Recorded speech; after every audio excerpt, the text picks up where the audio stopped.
السلام علیکم ناظرین، مصطفیٰ خان آپ سے مخاطب ہوں۔ آج کا موضوع میرا وہی سرکاری ملازمین کی تنخواہوں میں اضافے پر اور ریٹائرڈ پینشنرز کی پینشن میں اضافہ نہ کرنے پر ہے۔ جیسا کہ پچھلی ویڈیو میں نے آپ سے مخاطب ہوا تھا، میں آپ سے، اور آپ کو میں نے بتایا تھا کہ آل پاکستان پینشن ایسوسی ایشن کا قیام ہو چکا ہے، اور اس وقت جو آل پاکستان پینشن ایسوسی ایشن ہے ان کے پورے پاکستان میں تنظیمات قائم ہو چکی ہیں اور بھرپور طریقے سے لوگ اس میں شامل ہو رہے ہیں۔ گریڈ 17 سے 22 تک کے افسران بھی اس میں شامل ہو رہے ہیں، گریڈ 1 سے 16 تک کے سرکاری ملازمین بھی شامل ہو رہے ہیں۔ اور اس میں اہم طلب بات یہ آج کرنا چاہوں گا کہ آل پاکستان پینشن ایسوسی ایشن کے جو سربراہ ہیں سید حفیظ سبزواری صاحب، انہوں نے حکومت کو 5 مارچ تک کا ٹائم دیا تھا کہ اگر 5 مارچ تک وہ پینشنرز کے مطالبات تسلیم نہیں کرتے تو وہ 5 تاریخ کے بعد آئندہ کا لائحہ عمل کا اعلان کریں گے۔ اور اس سلسلے میں آل پاکستان پینشن ایسوسی ایشن کی کل KPK میں مردان میں ایک بڑا پروگرام منعقد کر رہے ہیں، اور وہاں پر ان کو مدعو کیا گیا ہے ان کے چیئرمین صاحب کو، جس پر کل وہ اجلاس میں بھی اہم فیصلے ہونے ہیں۔ اس کے بعد لاہور میں آل پاکستان پینشن ایسوسی ایشن کا اجلاس طلب کیا گیا ہے، وہاں پر بھی اہم فیصلے ہونے ہیں۔ بظاہر نظر یہی آ رہا ہے کہ آل پاکستان پینشن ایسوسی ایشن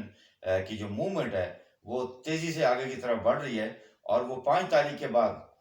حکومت کو ایک سرپرائز دے گی۔ اور جہاں تک اندازہ یہی لگایا جا رہا ہے کہ یہ ایسوسی ایشن جو ہے پینشنر جو بزرگ ہیں ان کا اگلا جو پڑاؤ ہوگا وہ ڈی چوک ہی نظر آ رہا ہے، کیونکہ جب تک ڈی چوک میں نہیں وہ جائیں گے، اور ہمارے پاکستان کی جو اس ٹائم جو ڈی چوک ہے وہ ایک ایسا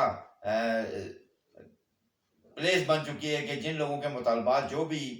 تسلیم کروانے ہو تو وہ ڈی چوک ہی جاتے ہیں، حکومت ان کے ساتھ مذاکرات کرتی ہے اور پھر معاملات آپس میں طے پا جاتے ہیں۔ تو ایسا ہی نظر آ رہا ہے کہ آل پینشنر ایسوسی ایشن جو ہے وہ بھی اپنا آئندہ کا لائحہ عمل جو کرے گی وہ یا تو ڈی چوک پہ ان کا مارچ ہوگا یا پھر دھرنا ہوگا۔ ابھی یہ فیصلہ ان کے جو آل پاکستان ایسوسی ایشن کے جو سربراہ ہیں سید حفیظ سبزواری صاحب، اب جو ان کی ٹیم ہے انہوں نے کرنا ہے۔ لیکن میں اس میں ایک بات بتاتا چلوں کہ آل پاکستان ایسوسی ایشن کا جو قیام ہے یہ جو پینشنرز غریب جو 1 سے 16 اور 17 سے اوپر کے جو ہیں سرکاری ریٹائرڈ ہیں ان کے لیے یہ تنظیم بنائی گئی ہے، اور اس تنظیم کا پیورلی مقصد جو ہے وہ صرف جو پینشنرز کے جو فلاحی بہبود کا کام کرنا اور پینشنرز کے جو مسائل ہیں ان کو ایڈریس کرنا اور حکومت کے سامنے ان کے مطالبات رکھنا، تاکہ حکومت جو ہے وہ پینشن کے اوپر بھی سرپرستی کرے جیسے کہ وہ سرکاری ملازمین کے اوپر سرپرستی کر رہی ہے۔ یہ نہایت ہی افسوس کی بات ہے کہ حکومت نے 25% ایڈاک ریلیف تو سرکاری ملازمین کو دے دیا، مگر پینشنرز کو جو ہے اس دفعہ محروم رکھا۔ اور کچھ لوگوں کا یہ کہنا ہے کہ جو کیونکہ ایڈاک ریلیف سرکاری ملازمین کے لیے ہوتا ہے اور پینشنرز کے لیے نہیں ہوتا، تو لہٰذا اس واسطے حکومت جو ہے وہ پینشنرز کو 25% ریلیف نہیں دے سکتی تھی۔ تو لہٰذا میرا ان کو یہ جواب ہے کہ جب بھی بجٹ میں تنخواہیں انکریز ہوتی تھی تو ایڈاک ریلیف سرکاری ملازمین کو جو دیا جاتا تھا تو ساتھ ہی کی پینشن میں بھی اضافہ کیا جاتا تھا۔ اگر آپ نے 25% سرکاری ملازمین کو دیا جو کہ مارچ سے لاگو ہونا ہے، تو آپ سرکاری ملازمین کے ساتھ آپ پینشنرز کو بھی 25% دیں، جو قانونی حق بنتا ہے ان کا آپ ان کو بھی دیں۔ جب بجٹ آئے گا تو آپ اس میں ان کو انکریز میں شامل کر دیں، یا آپ اس کو جیسے روٹین کے تحت ہماری پینشن کی پینشن میں اضافہ ہوتا ہے اس کو انکریز تو نہیں کہتے لیکن اس کو انکریز کہتے ہیں، تو آپ 25% آپ انکریز کر دیں ان کا بھی۔ اس کے بعد بجٹ میں آپ اس کو جو بھی آپ نے سرکاری ملازمین کو